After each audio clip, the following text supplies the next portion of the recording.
Құрметті Қазақстанның полиция қызметкерлері,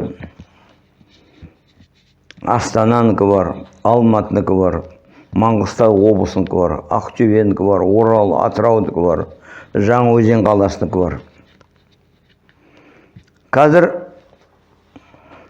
қиын жағдайды түсіп халық көтеріліп жатыр. Көтерілудің себебі көп. Соның бірі қиын материалдық жағдай. Ақша жоқ, ақша жетпейді. Бала-шағаны асырау керек.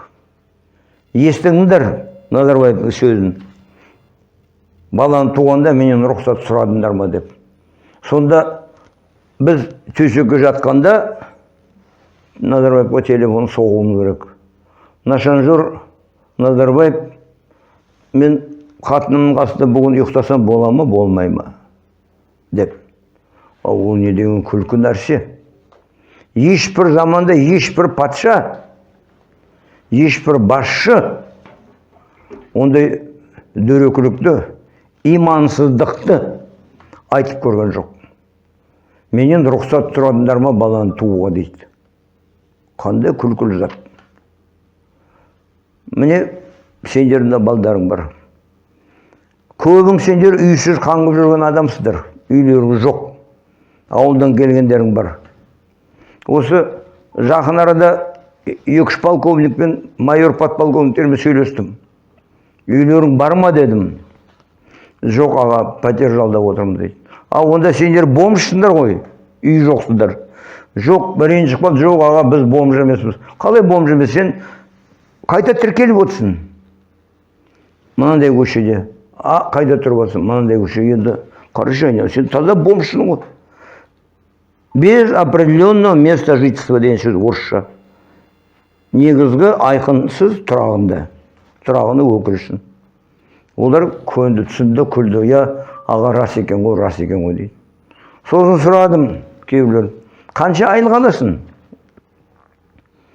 Біреу айтып отыр, мен 400 мың аламын дейді. 400 мың аласың. Бір қаланың прокурорының орынбасарынан сұрадым. Қанша аласың? 400 мың аламын деді. Сен намысыңа тимей ма дедім. Мұнай кәсіпорында істейтін Қытайдың ретшісі, ағылшынша айтқанда оператор, $1,500 айлық алады. $1,500 айлық алады. Сен болсаң 400 мың теңге алып отырып, ананың алған ақшасының жартысын да алмайсың, жартысын да алмайсың. Намысыңа тимей ма сол? Сен дардай қызметкерсің.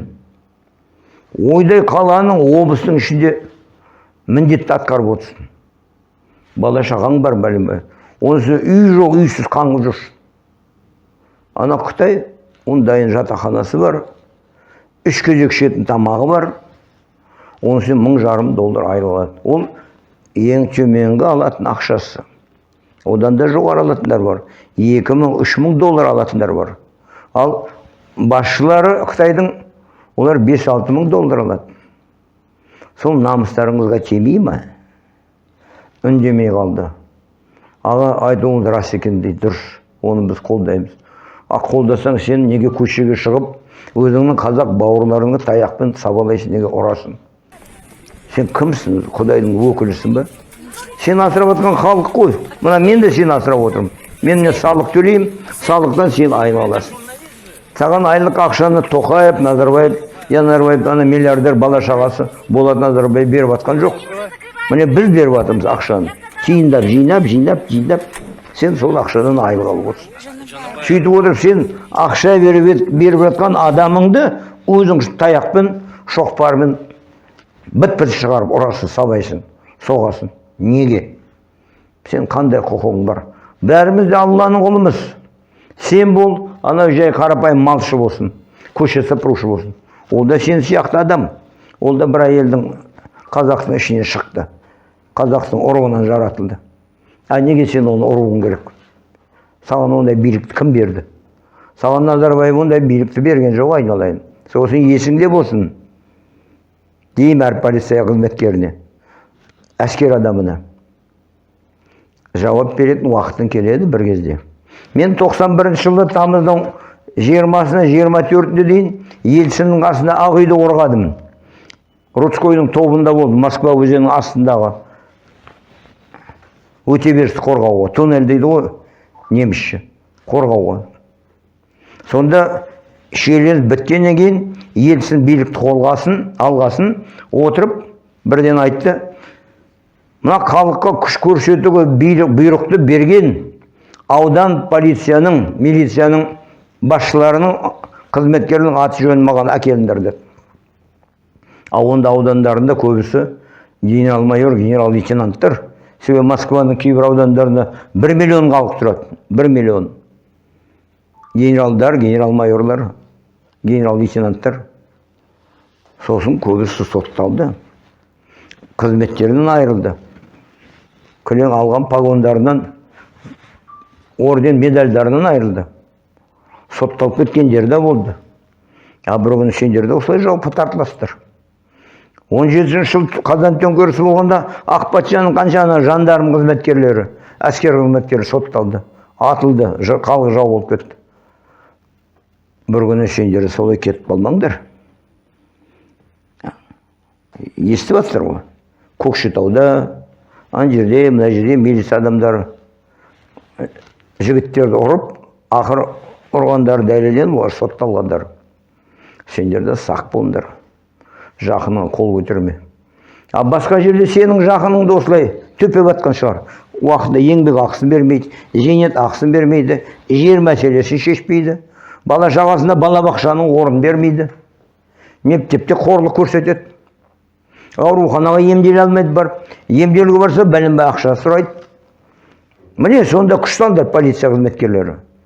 Жай қарапайым халықты ұрмаңдар. Ол Құдайдың алдында сендер күнәһар боласың. Оны Алла кешірмейді. Ол үшін жауап бересіңдер. Әскер адам. Әсіресе қара тұмсық қаптарын кигендерге сұрағым келіп тұр.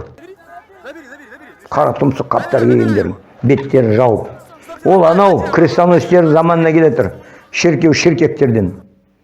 Олар кезінде мына беттерін үстін темір қамын қаптап, мұсылмандарды қырған. Ана иезуиттер Римдегі Жордано Бруно, Галилея, Томас Мюнцерді өртеді, отқа салып. Бұлар ғылыми жаңалықтарды ашқасын. Енді сендердің баяғы ЧК, ГПУ, НКВД, Германияда гестапалар, ССтер, концлагерьде қанша адамдарды өлтірді, қырды. Сендер қазір солардың ізбасары болуға айналып жатсыздар. Назарбаевтың, Тоқаевтың заңсыз бұйрықтарын орындап. Сендер сол құлдыққа ауысып барасыздар. Өз еркелерің ауысып барасыздар. Ердің Құдай алдында жауап беретін уақыттарын келеді. Сосын өзіңнің жасаған иттің өзіңе теріс болып айналып келеді. Өзің болмаса өзіңнің балдарыңа келеді. Соны айналайындар, жақсылап тұрып ойладыңдар. Өтінішім сендерге. Халыққа қарсы шығушы болма. Халық біріксе, бас қосса, ол күн талқан шығарады кімнің кімді. Анау патшаның қысқы сарайы Петербургта 17 жылы жай қарапайым жұмысшылар басып алды. Биік 6 метр темірден жасалған, мыстан құйылған қорғасының қақпаларын қиратып, сындырып, жарып, патшаның бала шағасы бәрін қырып алып кетті. Міне, сондай жағдайға ұшырап болмаңдар. Сонда барлығыңды шақырам. Бүгінгі күні Жаңаөзендегі болып жатқан тойтарысқа араласушы болмаңдар. Міне көріп жатсыз, бұл шетелде, Францияда, Америкада полицейлер басында тостақаны жерге қойып, шоқпары жерге қойып, халық жерге тізелеп отырып, халықтың алдында кешірім сұрап жатқандарын. Сендер де сондай иманды болыңдар. Беттерің бері қарасын. Мұсылманмын дейтін болсаңдар, Құдайды мойындайтын болсаңдар, өзің бауырларыңа қол көтеруші болма. Барлығын шақырам ауызбірлікке. Жұмысшыларының қойып атқан талабы бәрі орынды. 60 теңге тұрған газды 120 теңге болды. Олай болғаннан кейін ертең барлығы да қымбаттайды. Тамақтар қымбаттайды. Коммуналдық төлемдер де қымбаттайды. Су қымбаттайды. Жердің бағасы қымбаттайды. Жалдап отқан пәтерлердің де бағасы қымбаттайды. Міне бүгін кеше сауда министрі айтып отыр, тамақтың бәрі қымбаттайды деп жариялап жатыр ашық. Сендерде бала шағаларың бар. Сендер үйлеріңде ана әйелдерің жандары қиналады. Қандай тамақ алам, қанша теңге алам деп. Қазір деген қонаққа шақырудан қорқады бұл қазақтар. Ақша жоқ. Ет асатын. Ақша жоқ. Ет алатын. Сондықтан борысы қиналып жатыр. Міне айналайын бауырларым, бәріңді шақырамын. Халықпен ауыз бірліктерің болсын. Халықты өздерінің ұлттарыңды сатпаңдар. Менің қойған талабым Назарбаев Тоқаевпен кетсін. Сенат пен мәжіліс кетсін. Үкімет кетсін Асқар Маминмен. Ауыспалы үкімет құрылу керек 6 айға. 6 айдың ішінде мына шетелдіктерге берген барлық байлықтарымыз, кәсіпорындар, жер байлықтары бәрі де мемлекетке қайтарылсын. Жер қайтарылсын. Анау Қостанайда әкім, облыс әкім болған Кулагин 100 000 гектар жері алып отыр. Кім берді оған? Бір келімсек қайдан келген? Оған не әке шешесі тастап кетті ме, ата-бабалары тастап кетті ме? 100 000 гектар жерді. Баяғы келді коммунист қолына бір партбилет ұстап, мен коммунистпін деп. Қалай байып қалды ол? Соны да ойланыңдар. Ойланат уақыттарың болды. Сендер бір ешек, мейіз емес отырған. Келгенде бас киімді басқа. Ойландар мына бастың ішіне меймін жыбырлатып. Ал бұл не болып жатыр Қазақстанда? Қазақстан не болып жатыр деп.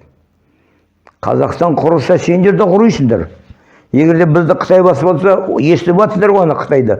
Қазақ, ұйғыр, мұсылмандардың бәрі түрмелерін қамап, жастардың, қатындарын Қытайлар өздерін алып жатыр.